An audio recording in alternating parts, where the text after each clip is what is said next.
Oi pessoal, tudo bom com vocês? Eu sou a Clarisa e você está no canal A Filha da Meia-Noite e hoje eu vou contar relatos sobrenaturais.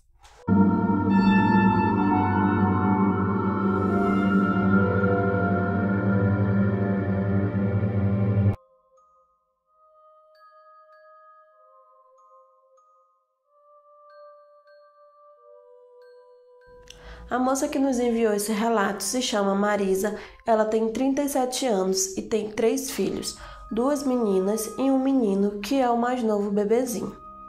Ela nos mandou vários relatos sobre a filha mais velha dela, é o que eu vou contar para vocês hoje aqui. Ela conta que um dia estava ela na casa da sogra dela, junto com a filha dela mais velha, o nome da filha dela é Luísa. Ela diz que ela e a sogra estavam ali sentadas à mesa de jantar, conversando, enquanto Luísa brincava pela casa. Até que de repente, Luísa parou na frente do quarto da tia dela. Ela parou ali, ficou olhando lá para dentro, e então ela falou: "Mamãe, quem é aquela senhora lá dentro?"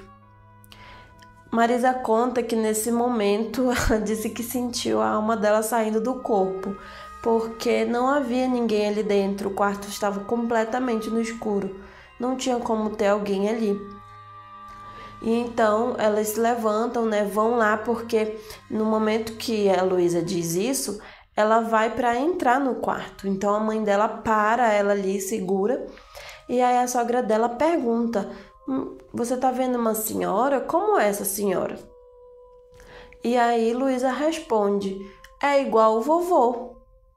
Então a sogra dela diz: "É a bisavó dela que veio vê-la." Ela conta ainda que em outra ocasião elas estavam em casa, somente as duas, e ela estava ali fazendo as coisas dela enquanto Luísa assistia televisão, assistia desenho animado. Ela diz que já estava quase na hora do esposo dela chegar em casa. E aí então, quando Luísa se abaixa e olha por debaixo da porta de entrada e fala assim: "Mamãe, o papai chegou." Só que ela fala assim: "Não, meu amor, o seu pai ainda não vai chegar agora, porque ainda faltava um tempinho para ele chegar." Mas a criança insistiu: "Não, papai chegou. É ele." E aí ela se abaixa de novo e diz: "Eu tô vendo a bota dele. É ele." E então que Marisa disse que teve que abrir a porta para a filha ver que não tinha ninguém ali. E ela diz que essas coisas foram piorando cada vez mais. A filha dela já tinha medo de escuro, não ficava mais sozinha nos cômodos da casa. Ela não dormia mais no próprio quarto, na própria cama. Nem numa cama no mesmo quarto ela não queria dormir, ela só queria dormir junto com a mãe. Ela tinha muito medo. Ela disse que essas coisas continuaram acontecendo. E Luísa foi ficando maiorzinha, essas coisas continuaram acontecendo aí. A Luísa foi crescendo e ela disse que um dia elas estavam na rotina matinal delas ali. E a Marisa pediu que a filha fosse escovar os dentes e tomar banho. E a filha obedeceu. É aí então que, passado alguns minutos, a Marisa ouve um grito horrível da Luísa e aí ela sai correndo, pro rumo do banheiro para ver o que aconteceu com a filha. E aí ela conta para a mãe dela que tinha alguém no banheiro com ela e que estava chamando ela. Ela disse que essa situação já estava assim insustentável, até então ela conversou com a sogra dela, que resolveu levar a Luísa num benzedor. Então, a sogra dela leva a Luísa nesse benzedor. Elas duas, na verdade, levam a criança lá. E ali esse senhor fala para ela que a filha dela é médium e que ela está na idade de desenvolver essa mediunidade. Marisa então fala para ele que ela não quer isso para a filha dela. E ele passa ali umas orações e uns banhos para ela tomar. Mas as coisas continuam acontecendo. Deu uma melhorada, mas ainda continuavam, sabe? Até que uma noite elas estavam todas deitadas na cama. Ela, a filha mais nova na época, que é a do meio agora, e a Luísa. E ela diz que elas dormindo ali do nada, a Luísa acorda e olha para a porta do quarto. E é então que ela começa a se desesperar. E ela começa a falar: mamãe, ele veio pegar a Mana, ele quer levar minha irmã, mamãe, não deixa. Então a Marisa fica assim desesperada também, não sabe o que fazer. Ela diz que é aí que ela decide passar uns tempos na casa da sogra dela, que é onde elas se sentem um pouco mais seguras, né? E devido à sogra dela não ter medo, né, ela se sente mais segura ali naquele ambiente. E ela disse que a filha dela continuava relatando que ela ouvia vozes que falavam coisas para ela que ela não entendia o que é. Ela não conseguia compreender o que as vozes falavam. Até que o amigo do irmão dela, que também é médium, enviou para ela uma oração e disse para que ela fizesse essa oração na filha dela. E ela começou ali a fazer a oração. Ela disse que a filha dela hoje em dia é coroinha na igreja. Ela colocou a Luísa para fazer catequese. E hoje em dia ela já sabe lidar melhor com essas coisas que ela vê e ouve, mas ainda acontecem, né? Ela consegue se controlar um pouco mais e lidar melhor com essa situação. E a Marisa termina esse relato contando que a filha dela do meio, que hoje em dia está com 5 anos, começou também a ver essas coisas e ouvir. E ela desconfia que a filha do meio também seja médium. Muito obrigada, Marisa, pelo seu relato. Um beijo, que Deus abençoe todas vocês.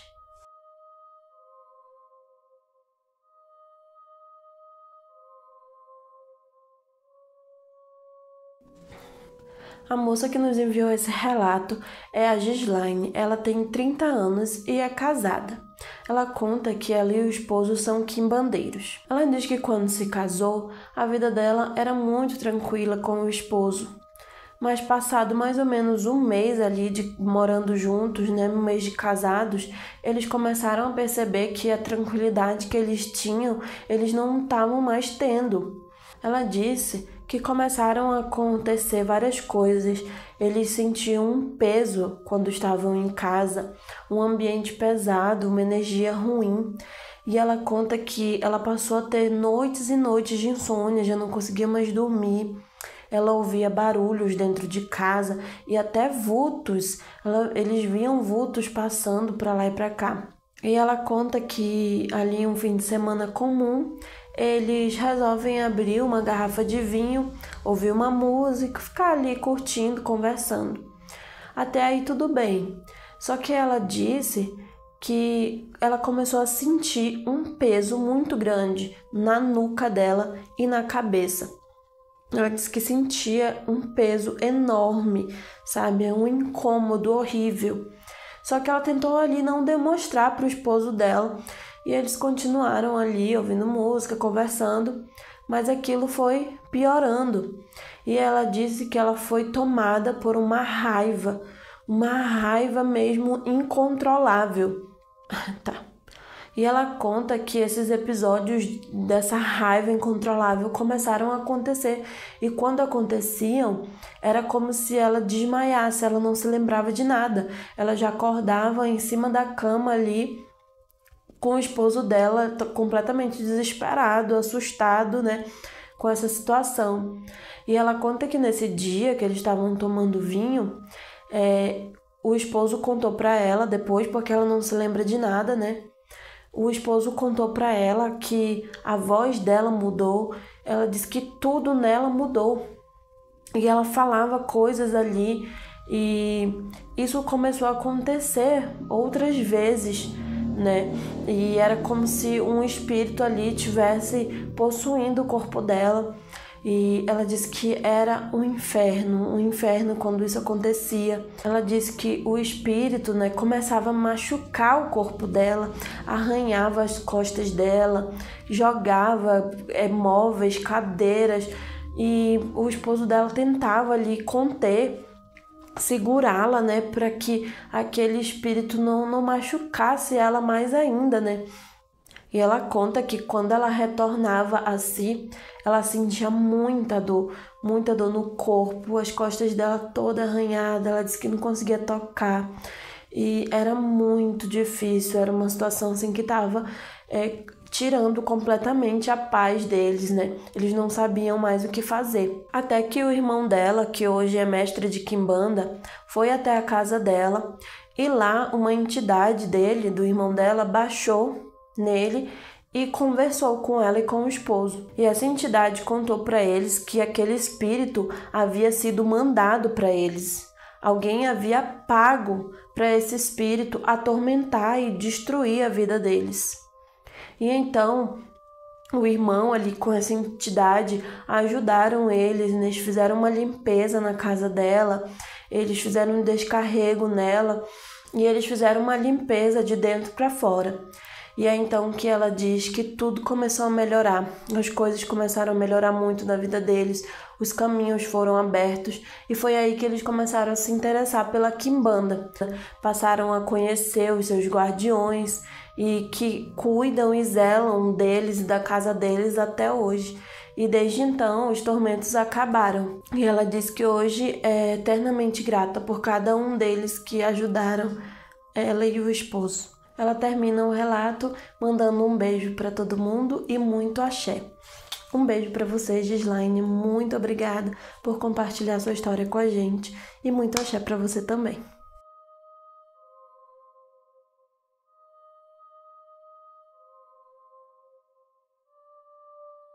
Esse último relato quem nos enviou foi uma moça, o nome dela é Daniele, e ela vai contar aqui uma coisa que aconteceu com o filho mais velho dela, que tem 13 anos.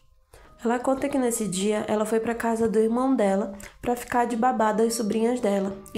E ela disse que, como de costume, ela levou os filhos dela junto para casa do irmão e ali eles ficaram, cada um estava fazendo uma coisa e ela disse que ela estava dentro do quarto mexendo no celular.